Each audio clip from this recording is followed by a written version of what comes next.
Tak toto je úplná krása na vašu pleť. Je to rozjasňujúci púder, bronzer, alebo rozjasňovač, skôr rozjasňovač, ktorý vám rozjasní krásne vašu pleť. Môžete to používať cez leto, môžete to používať aj cez zimu, ale teraz idú letné dni, takže krásne vám aj osvieží vaše opálenie na pokožke, pretože to môžete používať na kľúčne kosti, vďaka ktorému tomu odlesku sa vám zvýrazní veľmi pekne opálenie, ale aj pekné hrany vášho tela.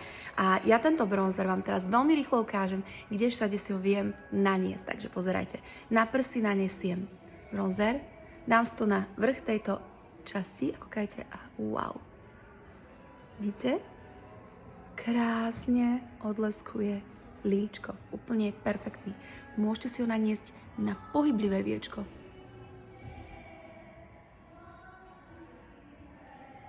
Tak, čo poviete?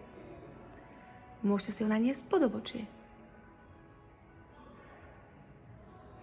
Ako vidíte, má nádherný odlesk. Veľmi dobre sa s ním pracuje. Naniesť na nos. A vznikne vám taký nožtek. A potom si to môžete naniesť túto nad peru, keďže ja už mám lesk, tak to je trošku náročnejšie, ale poďme na to.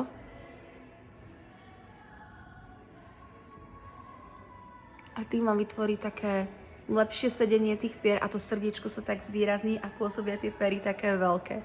Takže toto je náš úžasný nový bronzer. Idem si dokončiť druhú stranu. Vidíte, táto je taká nudnejšia, táto je taká žiarivejšia. Poďme na to. Znova. Jeden ťah sem, hore na líčko. Pozrite. Na oko.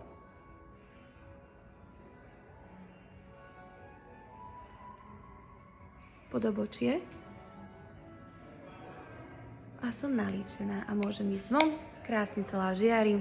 Dámy, tento rozjasňovač je úplne skvelý. Doprajte si ho, krásne si budete lesknúť a čo je super, kľudne to používate potom na telo, keď už budete pekne opálená. Nanášajte si to vlastne na tieto hrany a oni sa vám budú tak krásne odleskovať aj v letných šatoch, dekoltoch, na dekolte alebo na ramená. Veľmi, veľmi super tip. Užite si.